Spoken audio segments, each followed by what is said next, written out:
The Easy Gourmet is sponsored by the Crown Plaza, Boston Woburn. The Crown Plaza is the destination for north of Boston business and social events, featuring flexible meeting and ballroom space, anniversaries, reunions, and beautiful weddings. The Crown Plaza will make your business meeting a success. Spacious newly renovated guest rooms and luxury suites, executive level accommodations, the Scoreboard Sports Bar and Grill, indoor pool, business center, and a state-of-the-art fitness center. Visit the Crown Plaza Boston Woburn today to plan your next business or social event. Liquor Junction of 345 Washington Street in Woburn and 1 General Way in Reading. The purveyors of fine wine, beer, microbrews, single malts, and spirits. Visit us on our website at theliquorjunction.com. Gibson Sotheby's International Realty. Come by one of our offices today to see the unique approach Gibson Sotheby's International Realty can offer you in buying or selling your home. Call us toll-free at 1-800-624-9389 or visit us on our website at gibsonsothebyrealty.com. Hillside Florist. For more than 50 years, Charlie Hardy and his staff have been committed in offering the finest in floral arrangements and gifts for all occasions. Call us at 781-933-2670 or visit our website at hillsideflorist.biz. Periodontist Dr. Lawrence Miller. Dr. Miller is dedicated to periodontics such as periodontal disease, diagnosis and treatment, bone grafts, crown lengthening, dental implants, and more. When you visit our Danvers office, your smile and periodontal health is our top priority.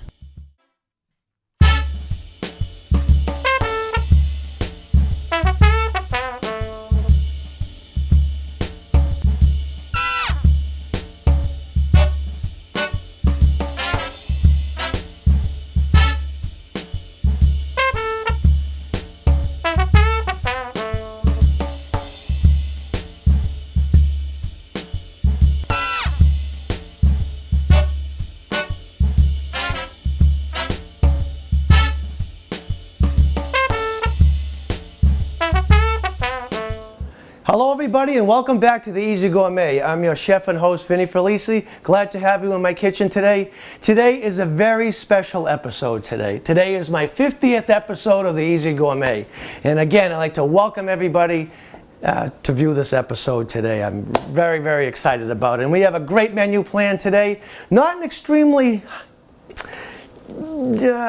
difficult menu, but there's a little bit of work involved, and I think it's something that, well, I might as well just tell you what it is. It's a beef tenderloin that we're going to clean, and we're going to tie it up. We're going to roast that, and then I have a shrimp dish that what I'm going to do is, I had actually planned on barbecuing or grilling them today, but we're having a little work done outside and the grill is incapacitated, so what we're going to do is we're going to stir fry those.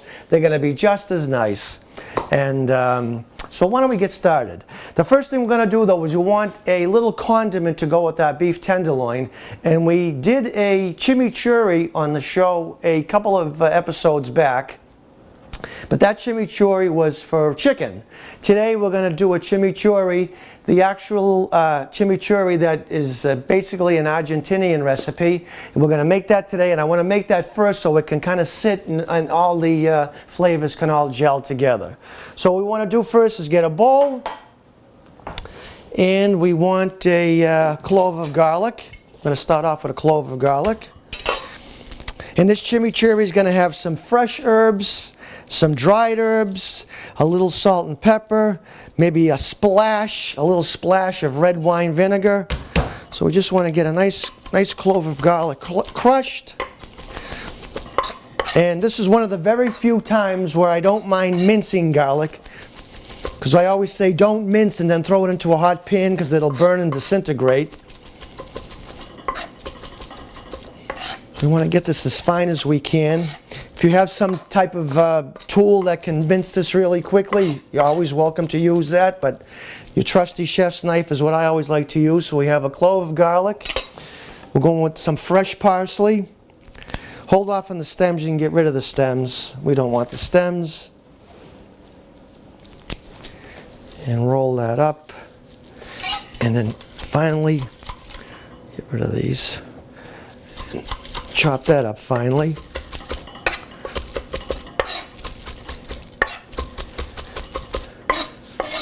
And there's really no measuring here. It just depends on how much you really want to make. This is going to make about a cup or a cup and a half. So a little bit of parsley, a little bit of basil. And basically what you have, I wouldn't run out to the store and buy a ton of ingredients. There's no, chimichurri there's no really set recipe. It just kind of has a few standard ingredients. Basically, it's just fresh herbs. You can use mint also, which would be nice. But we're not going to use that today. I have a little bit of chives. Chives that I picked out in my herb garden. Actually, the basil and the parsley are from my herb garden. And chop that up. And maybe a little bit of shallot. Just a little.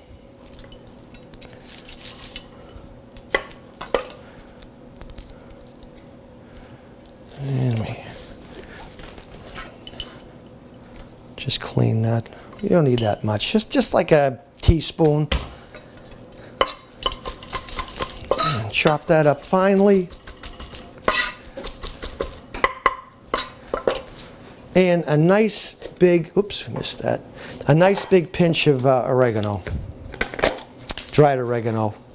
This happens to be oregano from Italy that I took back when I was there a couple of years ago. So crush that up. And it's all to taste. What I like about this oregano is I brought the oregano back in like a bush, and then I went with an elastic around it. I kind of moved it back and forth till it all fell off the stems. And I like this because it basically leaves it kind of whole. If you get the oregano in a jar, it's like all uniformly the same shape, like all the same shapes. And to me, you'll lose some of the flavor. And there really isn't any texture to it. So I like to use, and those you can actually buy at a supermarket. They have them hanging in the produce section. Not the herb aisle or the spice aisle, but in the produce section. Okay, so we have our parsley, basil, dried oregano, shallot, garlic, and we're going to add some olive oil.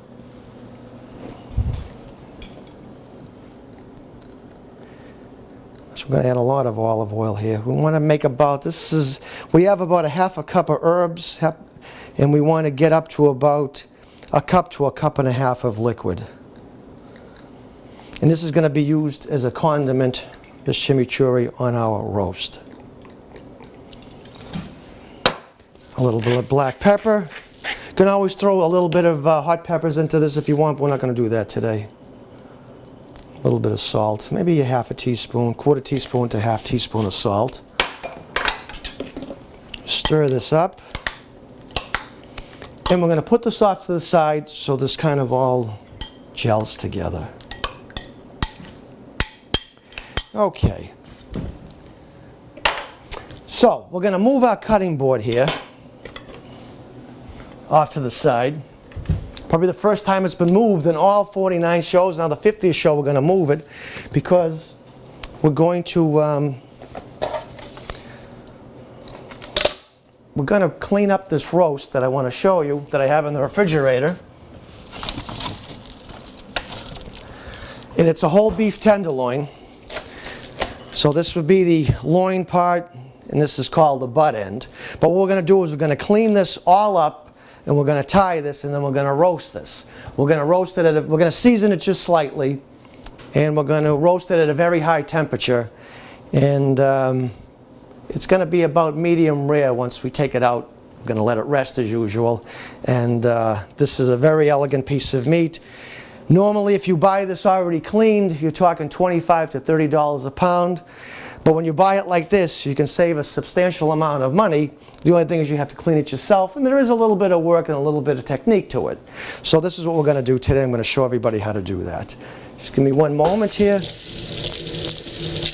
So the first thing we want to do is we want to open up the end and let some of that juice out of here so we can work with this.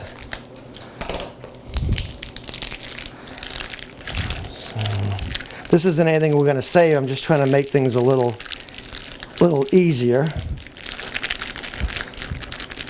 So what I am going to do, because we're going to be handling this a lot, is I'm going to wear gloves today. For a couple of reasons. If it was just a steak and I took it out of the package, or a piece of chicken, okay, you grab it, your hands are relatively clean in the kitchen, you do wash them 2 or 3 times, you know, when you're preparing the meal. But we're going to be handling this a little more than usual, and to go back and forth is a little difficult, you know, washing your hands, coming back, this, that, and the other. So I think the best thing to do is when you're going to clean something like this and get it prepared to roast, you should have a pair of gloves. So we just want to get rid of this bag. This is a 6-pounder. Usually when you see these in the store, they run about 5.5 to 7 pounds. I usually get a 6, somewhere in the middle, and it seems to make a really nice roast. 5 sometimes is a little bit too small, especially when you start cleaning it down. It brings it down to about 4 pounds, because you do lose a substantial amount of grizzle and fat. So the first thing we have to do is, I'm not sure what you actually call this, but this tendon, the largest tendon, has to be removed. So we want to remove this piece. This is basically, once you get rid of this, you're losing about 1/2 pound. And you really, I'll show you in a minute, you really can't eat this. You might be able to scrape a little bit of meat off this, but there's a lot of veins and sinew and everything else that goes through that. This piece isn't that bad, but really to leave it on, it's not really that great. So what we're going to do is we're just going to get a bowl here for the scraps. So I'm going to toss this.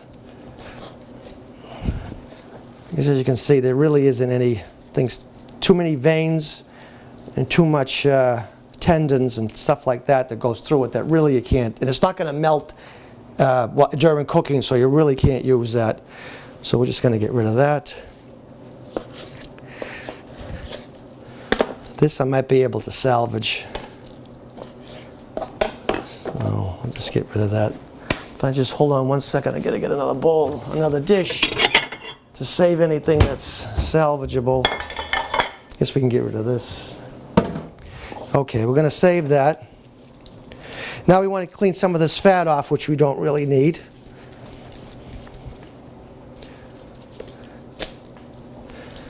And make sure you have a very sharp knife. You cannot use your chef's knife for this. You have to have some kind of a boning knife, or a knife that's about as skinny as this. Chef's knife's a little too hard and difficult to get around some of this tendon and muscle. So, and we just want to clean this up as best as possible without removing any edible meat. See, this is all going to come off. You can see that. Take your time when you're doing this. You get rid of this, because we can't use that either. Basically like a rope. You see all that muscle and tendon that goes through that. I'm not even sure if you could use this in a stew. So the best just to take it off.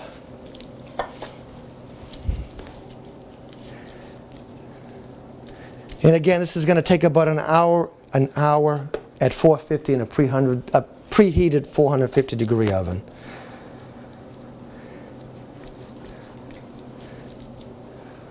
Get rid of that. And the best thing to do to get rid of some of this tendon is to slip that point of the knife through. And be careful when you remove some of this, you don't remove too much of the meat.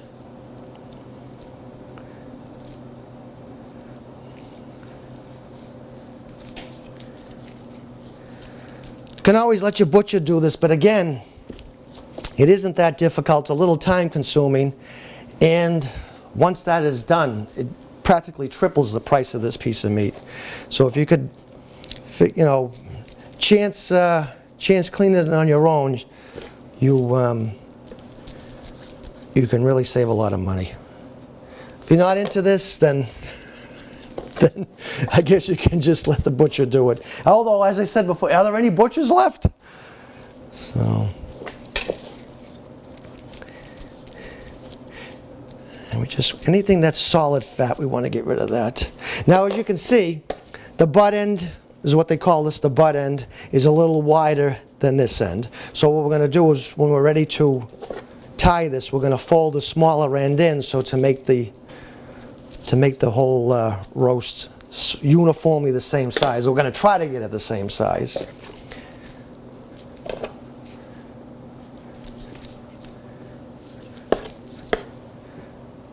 Okay.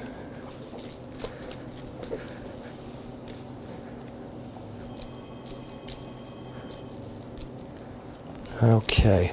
I think we're maybe just a little more here. One thing that you have to watch out is if you see this connective tissue, this tendon, if you don't remove it, or at least cut a few slits in it if you don't want to remove it, what will happen is while this is roasting, it will turn into an S. So you want to either get rid of it or slice into it. But I think we're going to be able to get rid of this without damaging the roast itself. And you just be very, very, slowly, easy. See that? You can see that I'm not really removing hardly any meat at all.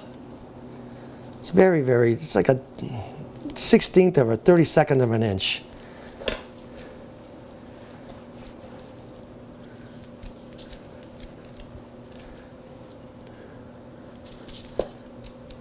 Okay. There is a lot of waste here. I'd say this is probably, so this was a 6-pound roast. I bet you we have a pound of fat here. So already down to 5 pounds.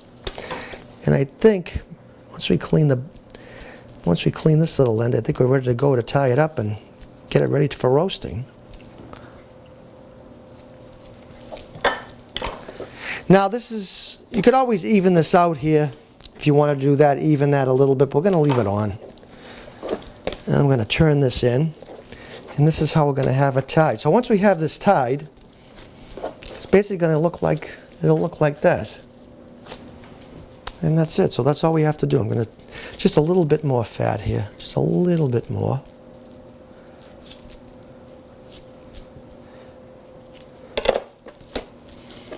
Okay.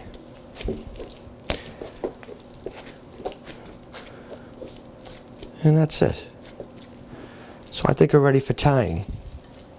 So I'm going to save this. I'm going to get rid of this.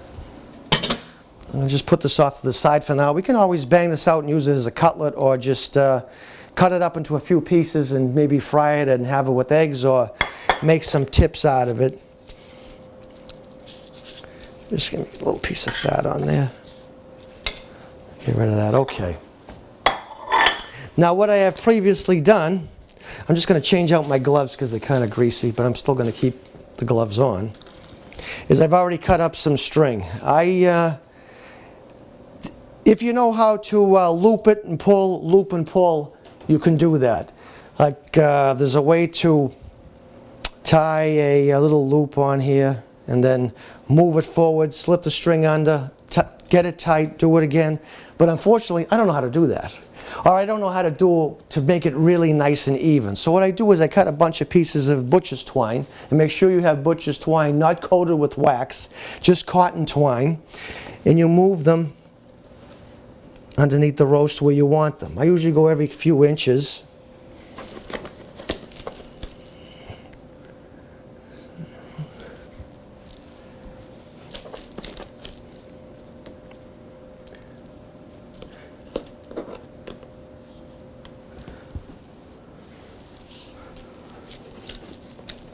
And that's all you have to do. And this keeps it all nice and tight and nice and uniformly appealing to the eye. It can certainly roast without butcher's twine, but we have that little loose end that we tucked underneath, and that'll help it roast more evenly. The whole idea behind this concept of cleaning it out and having it all uniformly the same size, as I said, it will all cook at the same rate. That's what we're looking for. So now that we have our butcher's twine,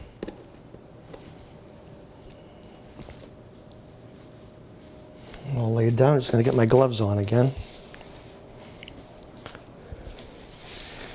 And we're just going to knot this, season it slightly, and get it into our oven. As you've probably heard the buzzer, it's already preheated to 450.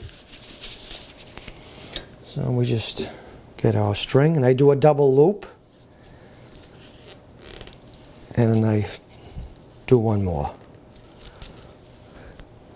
I loop it twice.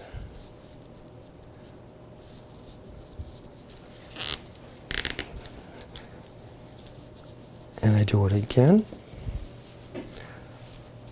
If you double loop it at the beginning, it won't loosen on you. Shouldn't loosen anyway.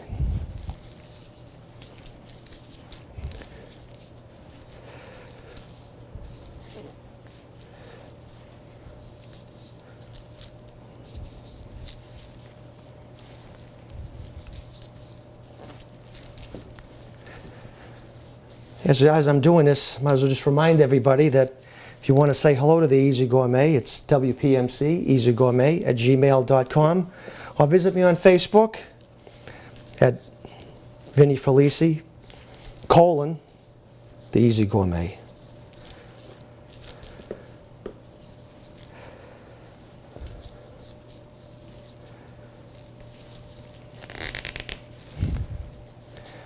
Wow, this is looking good.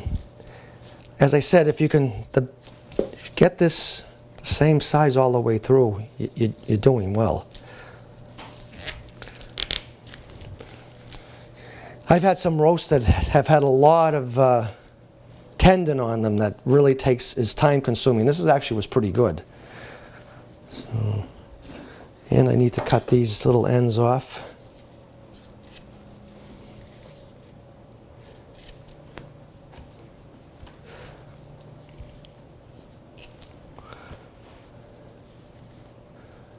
This probably would be enough to feed, I'd say, 8 people. Unless you were having a ton of appetizers, maybe you could get up to 10, but this is definitely enough here for 8 to 10. Okay. So to seasons, we're going to get our rack ready. We're going to roast this on a rack, so that way the heat will go under the rack and cook the roast again much more evenly. And what we want to do is we're going to add a little bit of oil. You can certainly use melted butter for this, but I'm just going to use a little bit of olive oil, light olive oil. A little bit of salt.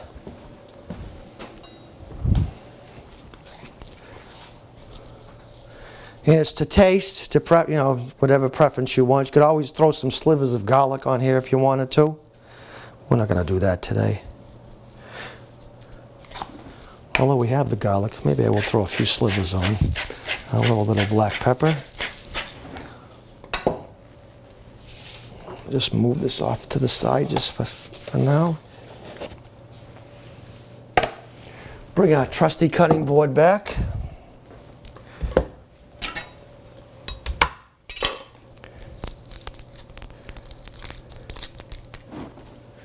I'm going to cut these into slices.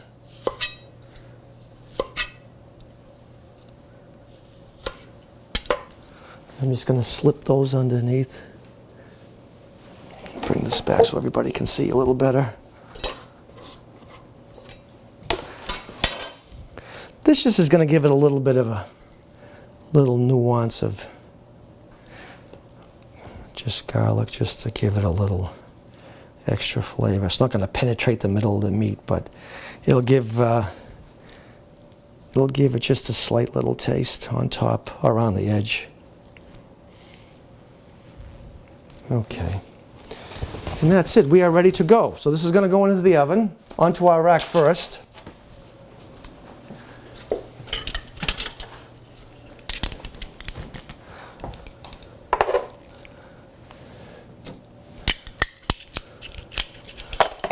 Get rid of this. Into our middle of our oven. I'm just going to put a little bit of water on here because when the juices start to drip,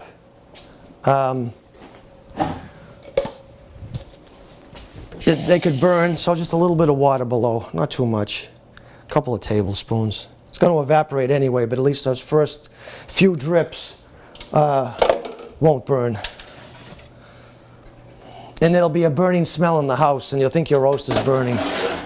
So right now, what time do we have? So we're going to need about an hour. 50 minutes. We're going to check it at 45 minutes with the thermometer, and if we're around 140, then we'll take it out. But this usually takes about an hour, maybe a little less.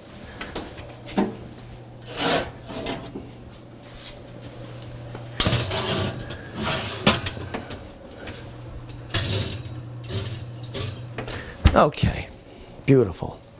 Just let me clean up for 1 minute. We'll be right back.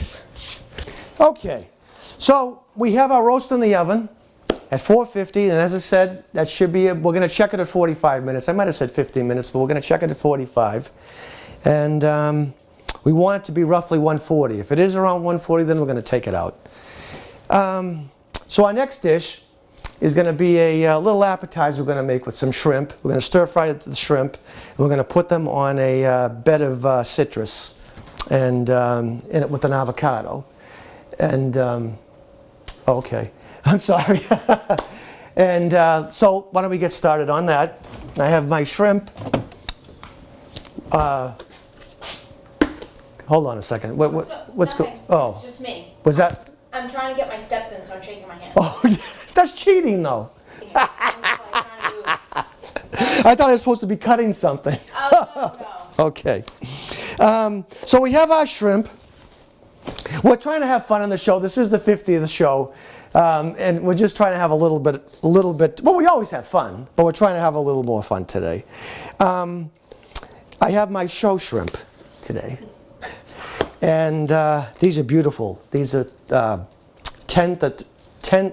They're called 10 to 13. So that means in a pound bag, there's only around 10 to 13 of them. But I did notice, and I had told my wife Janet recently, is when you buy a bag of shrimp and it says 20 to 25 or 16 to 20 per pound, you go in there and you get some really beautiful shrimp. Then the next thing you know, they get about 4 little pipsqueaks that they have to fill in the pound. I wish they would just give you the regular size and forget about it.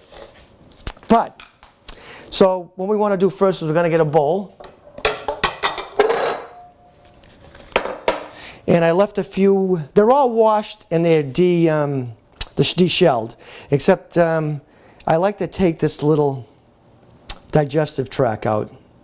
Normally the top one is taken out, but the bottom, or the inner digestive tract. So what I like to do is I hold the shrimp with the tail and the, well, this would be the neck, but the head's cut off, but pointed away from you, and a knife placed in your hand with the blade away from you. Not that you're going to stab yourself, but this is the way to do it. It's the easier way. And then go in about 1/4 inch and follow that digestive tract, and then just pull that out. I'm not saying it's going to ruin the whole shrimp dish, but we don't know what's in there, so we don't want it.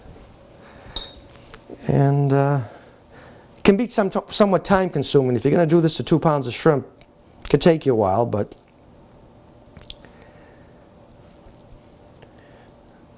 so we just do that.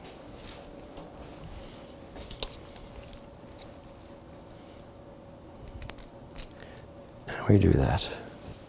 Oh, shouldn't have did that.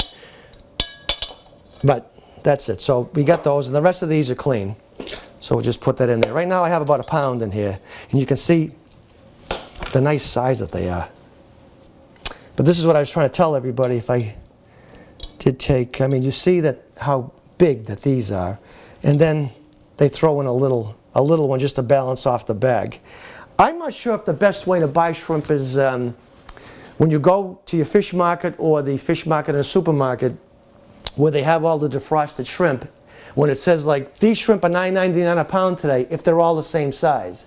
I just think all they do is empty a bag of frozen, and there is some smaller ones in there. Because I have heard some customers complain that, for instance, the sign will say, these shrimp are $9.99 today, and they're the 16 per 20 per pound. But the thing is, then you see all these small ones in there, so people are saying those aren't the size shrimp that really belong with that number.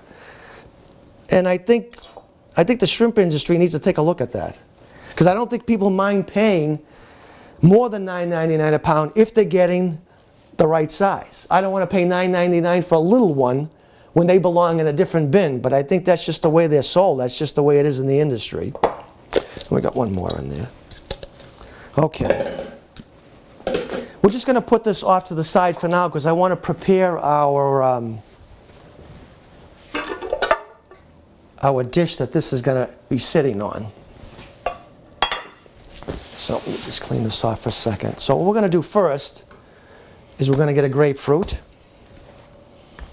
And if I can find the end of this. Basically this is going to be shrimp on top of kind of a, I'm not sure what the heck kind of salad you would call it. It's not a salad, it's just a colorful array of fruits and vegetables. And I'm going to have somebody in our audience do me a little bit of a favor. I need a couple of tomatoes, which happen to be behind you.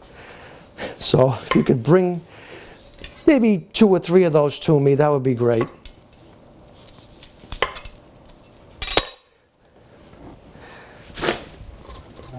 So you can either peel or cut the, thank you. Peel or cut the skin off a grapefruit. I like a little bit of the white left on because there's just a little bit of bitterness to it, and I kind of like that, so I'm going to leave it on. So we just want to strategically place our grapefruit along here. And there's no particular way to do this, just whatever way you feel comfortable with. If you're very artistic, you could probably do a better job than I would, but and we do that. Then we get an orange. Just get rid of this. We're going to do the same thing.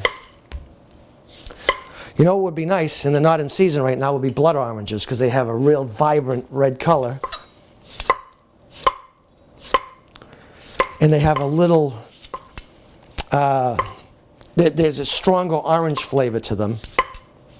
That gives a nice balance between that and the grapefruit. But they're not in season right now. I think they might have already passed.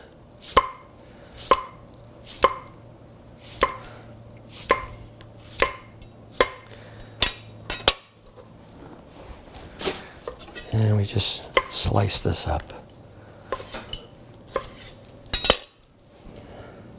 And we put those in between.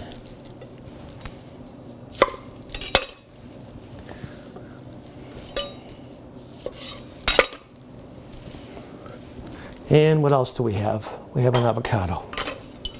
So an avocado, all we do is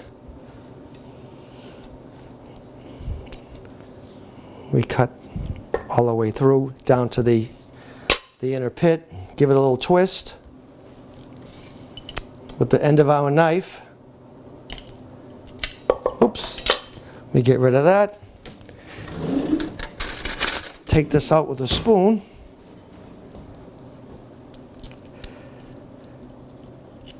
Oh, this is a nice one.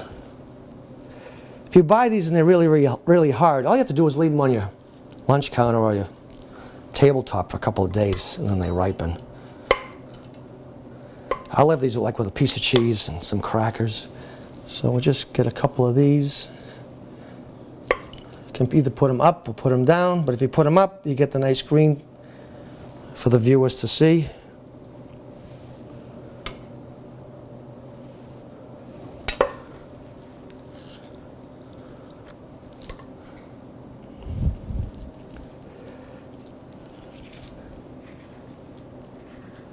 Okay. I don't think you can use these for anything, but maybe put like a, what is that? What is the the Mexican dip, guacamole. You could make guacamole and then put it back into the shells and serve them individual guacamoles. You could do that.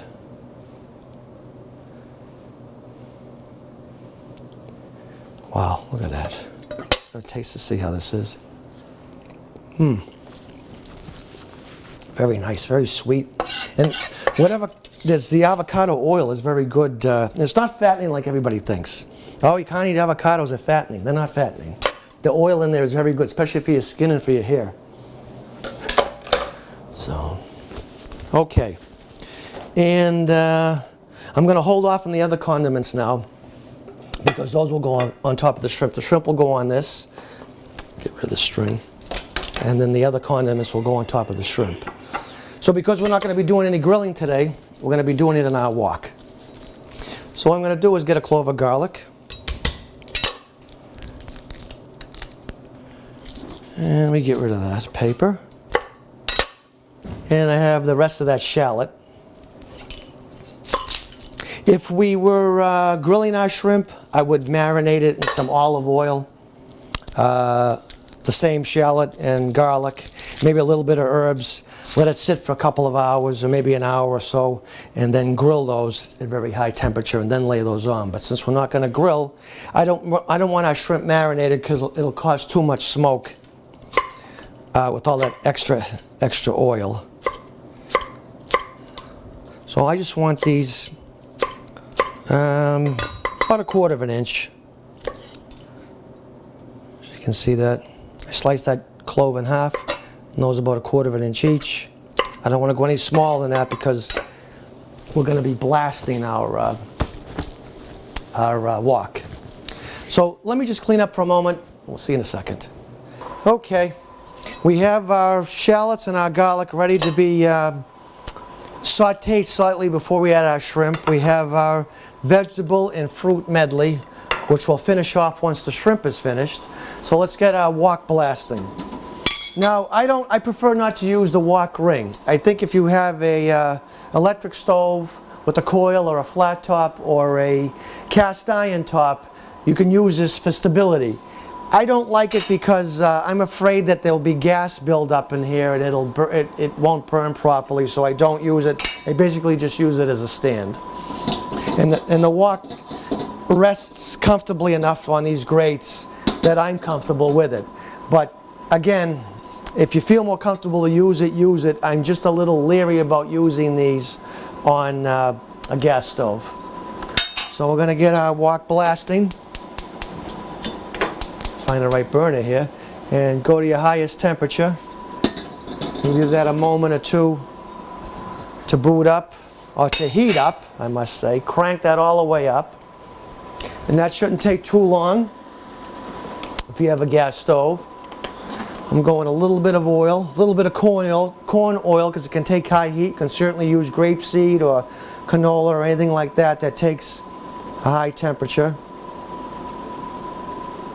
I'm going to use about 3 or 4 tablespoons.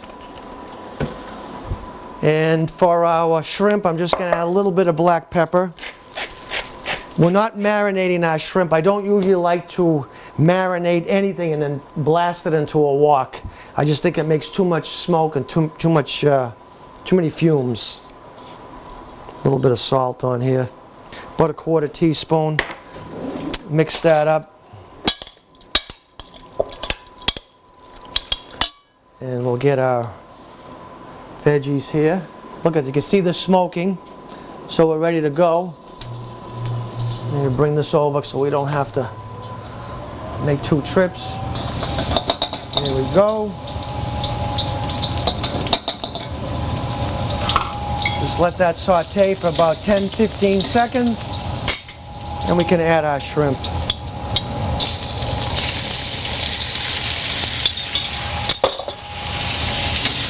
And move that around. As I said before, you could grill these, make it a little easier, but this is just as good.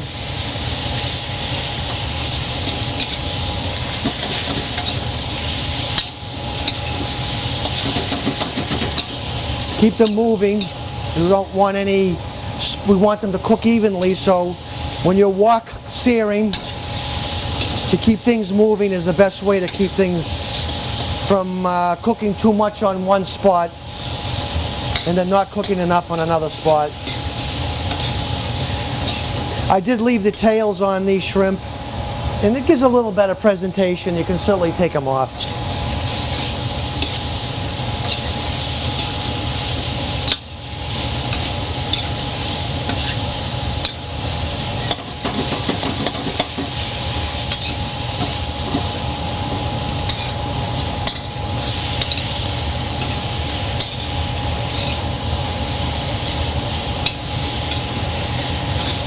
And once you see they're starting to turn white, which means they're close to being cooked.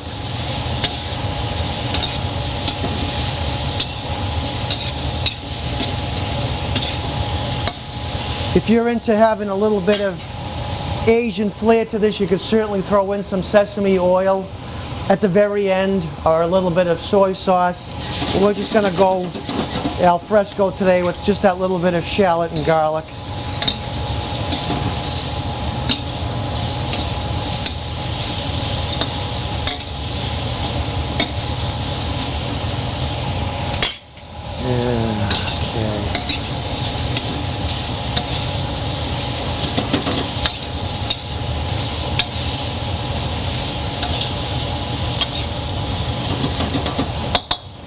Let that cook for 1 second. I'm just going to finish that off with just a little bit of butter for a little bit of richness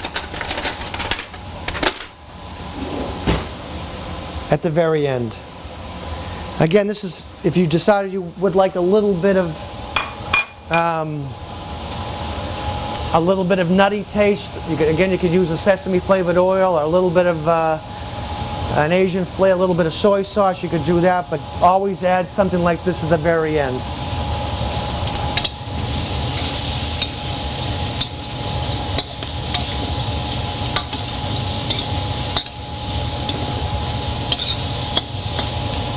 Since we have some out, I may add just a little spritz of lemon,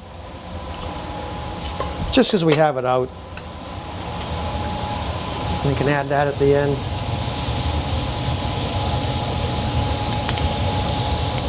Not too much, just enough to that you know it's there. Could use a lime also, would be nice.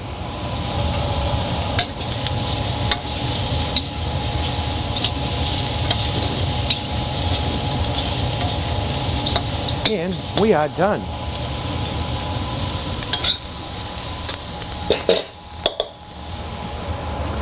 Just shut this fan off. It always drives me crazy. And we want to place those strategically on our platter.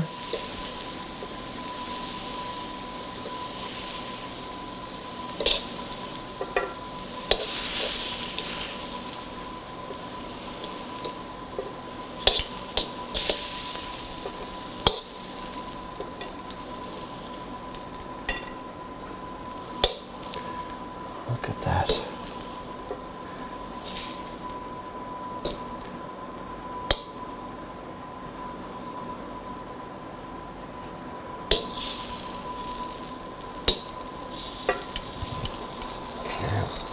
We're going to hold off on that little bit of sauce. So now we want to dress this up. So what I'm going to do is use a little bit of tomato.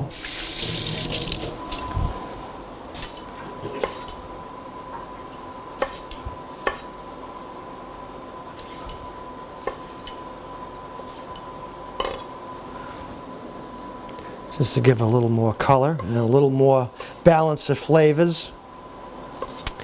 Because you have like the citrus. They have the crunchy shrimp. You could always throw some like nuts on this too if you wanted to. What else we have here? Got a little bit of parsley.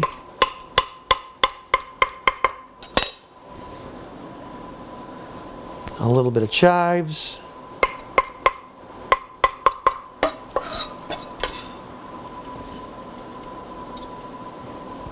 And a little bit of radish for a little more color.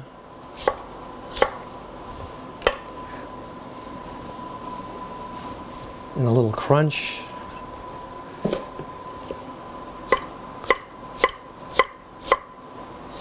I picked these radishes out of the garden today. And what else do we have? A little, maybe just one leaf of basil.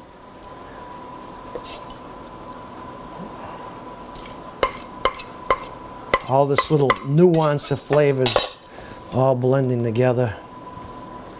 Just finish that off with a little bit. I have a little bit of extra virgin olive oil, just a little.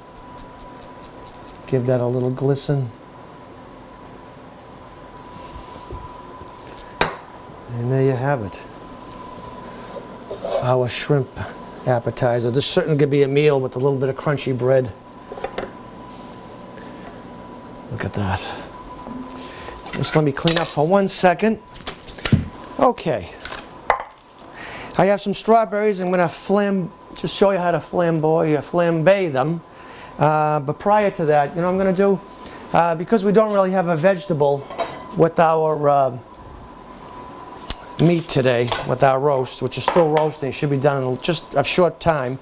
I'm just going to get I'm going to do a little cheat move today, only because it has a little color, and I like it. And this is the easy gourmet, and things are supposed to be easy. So I have a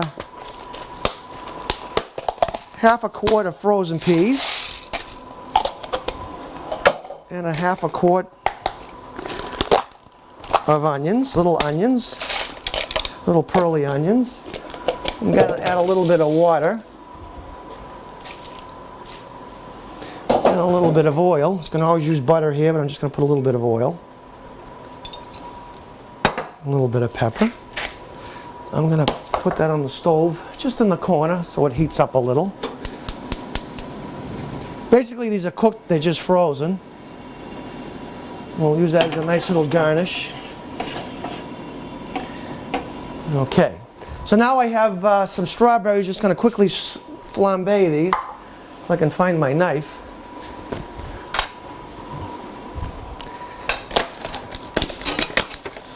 And we get just a few strawberries. I get rid of just cut those in half. And you can do this with fresh cherries, because I think fresh cherries are in season now. I don't have a cherry pitter, but make sure you pit them before you cook them. And just a few strawberries to show you how this works. I think we have flambéed on the show before.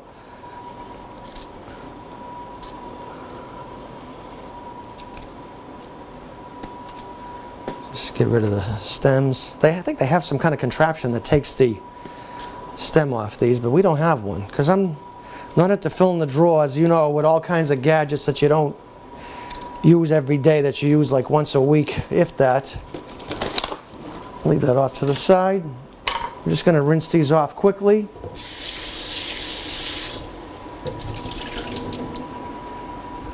Okay, and I'm going to have to get a pan, which I don't have ready, which I should have done in the forgot to put our sauce onto shrimp. We'll just put that off to the side. Be right back in 1 second. Get a pan going at high heat. Let's use this one so everybody can see. Move that to this burner. Hold on 1 second. Just bear with me, everybody. Still haven't learned how to use the stove yet. Okay.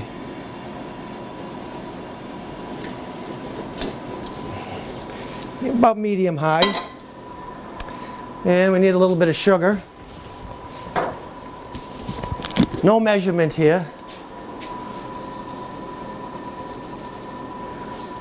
A little bit of butter. About 2 tablespoons. And get that going.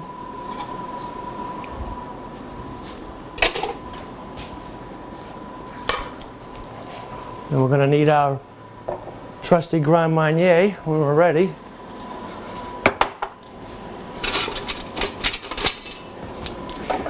Just get our butter melted with our sugar.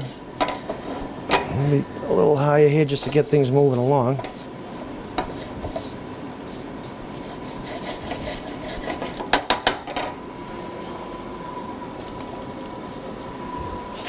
Okay. So you can hear that sizzling already. And coat that in the butter and the sugar till the strawberries start to break down slightly.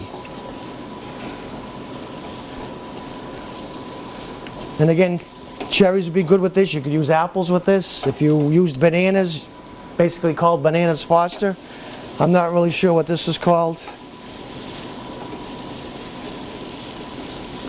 But all I have is strawberries flambéed. And again, we want to keep them moving so they cook evenly.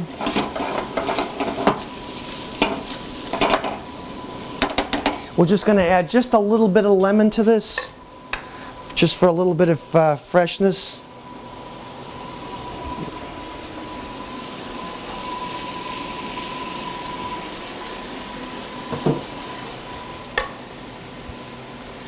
Okay. Okay. Just when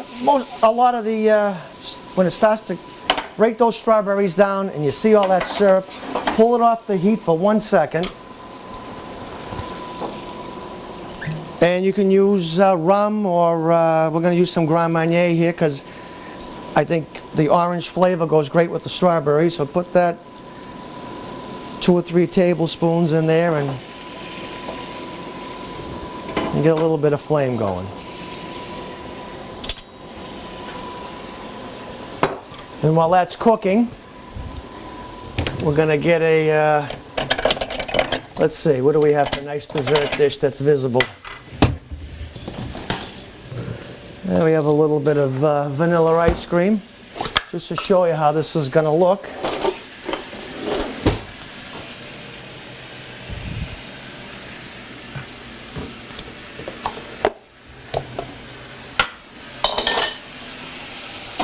And I think we're good.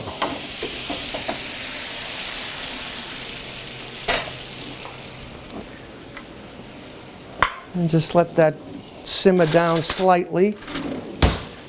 And this is great on ice cream. And plenty of sauce here too. And that's just a quick dessert. Especially if you have fruit that no one's eating, right? You want to just kind of get rid of it. If you do this, it's going to be gone in 20 minutes. So we'll just put this off to the side, or in front for everybody to see. Let's see how our vegetables are doing. We're going to move that to another burner. Just flip those to make sure it's all cooking.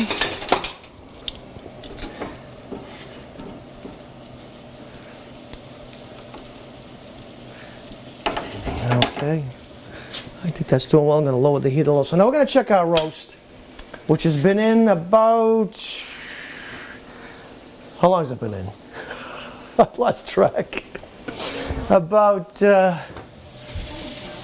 yeah, almost an hour, about 50 minutes. So we want to be at 140, and we look for the thickest part. Let's see here.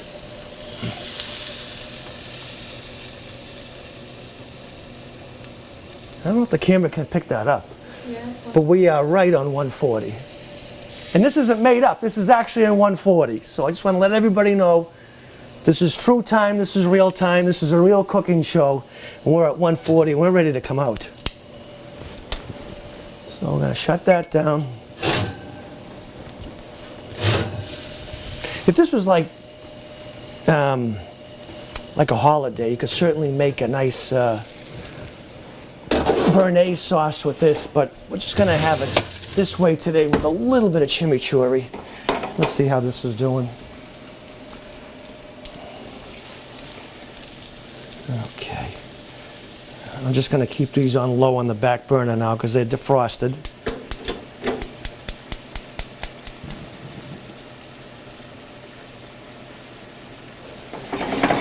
Okay. So now we want to let this rest for about 5 to 10 minutes before we carve into it, because if we don't, the juice is just going to come running out of it and this meat is going to be very dry. So we're going to leave that just for a few minutes while we clean up, and maybe we'll have our wine, which we should have had earlier. But when you're going to have a nice piece of meat like that and a nice hearty appetizer like this, you need a wine that can really cut through it. So I have a nice Cabernet Sauvignon donated from one of our sponsors, Liquor Junction. And I told him it was a very special show today. And he said, you're never going to go wrong with the Cabernet, and you're never going to go wrong with Francis Ford Coppola.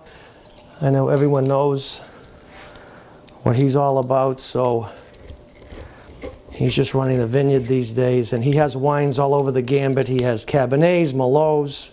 He does have whites also, so there's plenty to choose from his vineyard.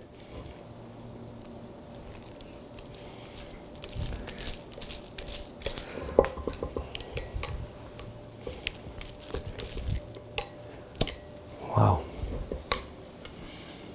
I can tell it's going to be great.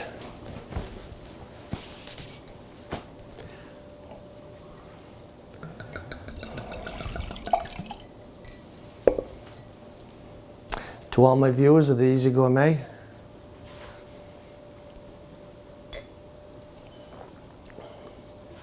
that is good. That is really good. The grapes are really deep. This is one of those wines that when you drink it, it doesn't evaporate on your tongue, goes all the way back, and it's the flavors are really incredible, incredible.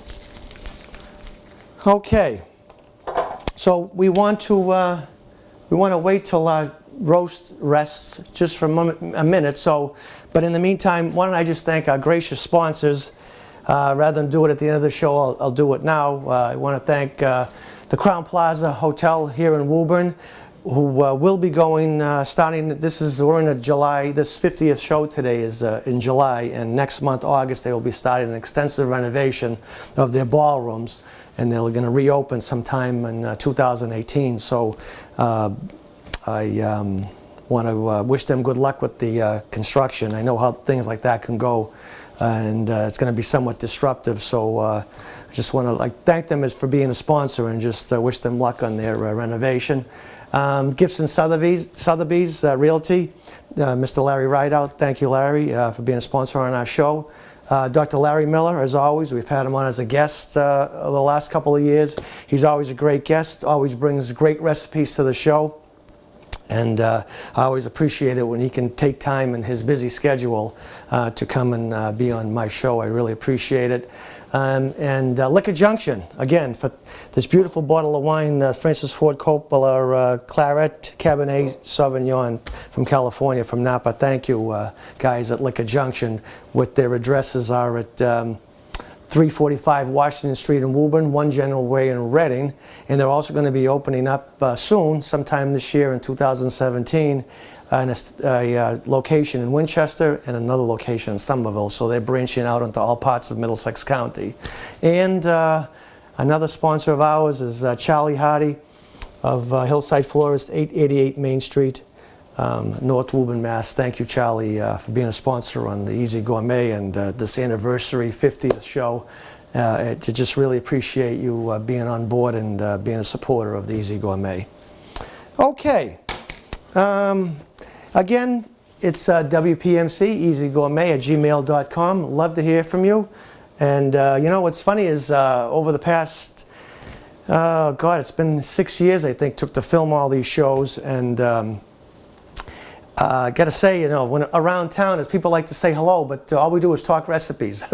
They never say, "How you doing today?" They say, "I got a problem. I don't know how to do this. I don't know how to." But it's good. It's nice to be recognized, and it's been a lot of fun. So, and I should say before that, now I'm going to say it now before I forget, is that Lauren Coleman and Jen Goddard, thank you for filming all these episodes. I think probably each of you have only missed one show out of all these shows, so I really appreciate that.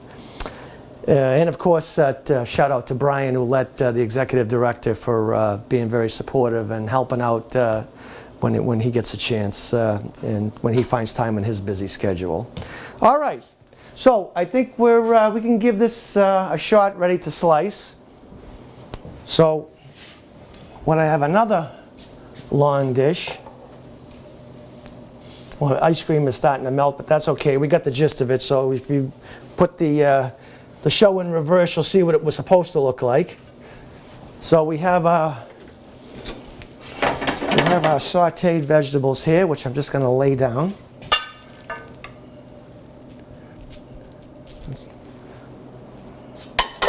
And we have a nice roast. So this should be cooled off by now. Oh.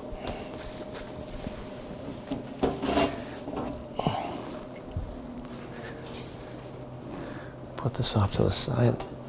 Like that. And I think the best way is just really to kind of have at it.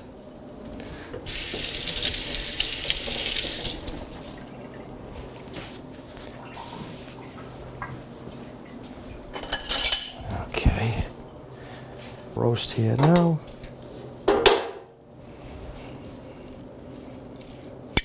Beautiful. This is what I was saying at the very beginning about just putting a little bit of water down. Just makes it a little bit easier for cleanup. I suppose I could have put a piece of aluminum foil down, but it doesn't really matter.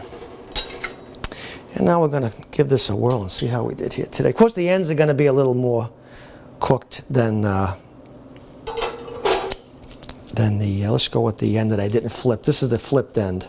As you can see, I flipped that piece under to cook, so let's go with the other end. Of course, the ends are going to be cooked a little more than the middle, but that's good because usually when you have a crowd, everybody wants a different piece. Look at that.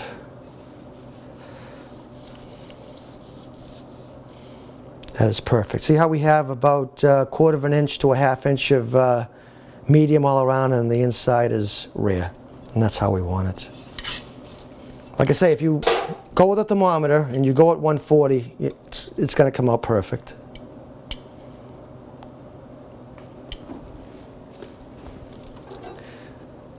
Just want to get that string off.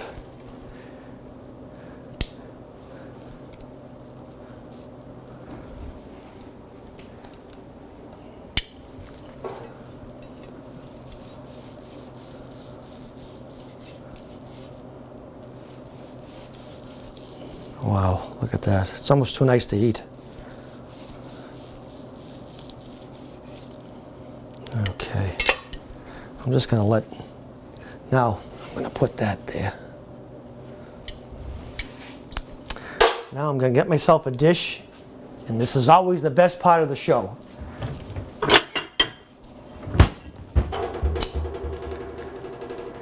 And again, we could go with the sauce béarnaise, but where this is summertime, I think keeping it al fresco is the best way. And of course, I snuck in a few other things that I snuck in a couple of potatoes here that I didn't show everybody. I just figure, you know, we don't have to. Everybody knows how to bake a potato. Okay, we'll just leave these here. Let the roast do the talking. Okay, what else do we have? So I'm going to get a little bit of shrimp, a little bit of grapefruit, a little bit of avocado, a little bit of orange, tomato, and radish. Get myself a knife and fork, and a little bit of chimichurri that we made earlier in the show with dried oregano, fresh basil, fresh parsley, shallot, garlic, oil, and you know what I didn't do? It's just a slight splash of red wine vinegar. You can always use lemon juice in that too, but a little red wine vinegar kind of finishes that off. Put that a little bit, look at that. I'm salivating here. If everybody at home can't tell. This is very, very tender. Wow.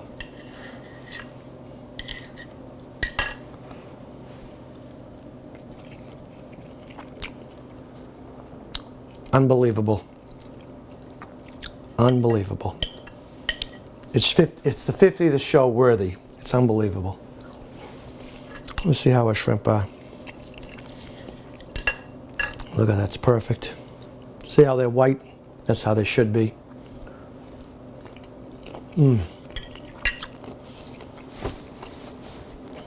Wow, that is something. That is really something. Well, Well, again, I'd like to thank again Lauren and Jen. Thank you for the last 6 years for filming the show. It's been incredible. And again, thank you to all the sponsors. And I just want to say, as we leave this 50th show, we're going to see you next time, but I just want to thank you all for being coming into my kitchen all these years and coming in and appreciating the show and watching it, and with all the nice comments that everybody always has. It's really nice to know that, that it's a show that's appreciated around the community. So, as I always say, good health and good cooking. See you next time on the Easy Gourmet.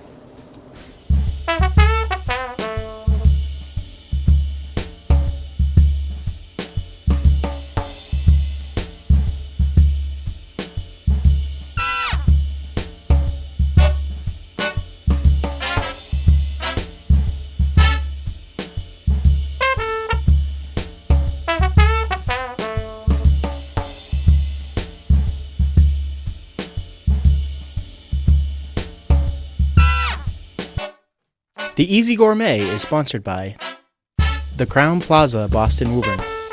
The Crown Plaza is the destination for north of Boston business and social events, featuring flexible meeting and ballroom space, anniversaries, reunions, and beautiful weddings. The Crown Plaza will make your business meeting a success. Spacious, newly renovated guest rooms and luxury suites, executive level accommodations, the Scoreboard Sports Bar and Grill, indoor pool, business center, and a state-of-the-art fitness center. Visit the Crown Plaza Boston Woburn today to plan your next business or social event. Liquor junction of 345 Washington Street in Woburn and 1 General Way in Reading. The purveyors of fine wine, beer, microbrews, single malts, and spirits. Visit us on our website at theliquorjunction.com. Gibson Sotheby's International Realty. Come by one of our offices today to see the unique approach Gibson Sotheby's International Realty can offer you in buying or selling your home. Call us toll-free at 1-800-624-9389 or visit us on our website at gibsonsothebyrealty.com. Hillside Florist. For more than 50 years, Charlie Hardy and his staff have been committed in offering the finest in floral arrangements and gifts for all occasions. Call us at 781-933-2670 or visit our website at hillsideflorist.biz. Periodontist Dr. Lawrence Miller. Dr. Miller is dedicated to periodontics such as periodontal disease, diagnosis and treatment, bone grafts, crown lengthening, dental implants, and more. When you visit our Danvers office, your smile and periodontal health is our top priority.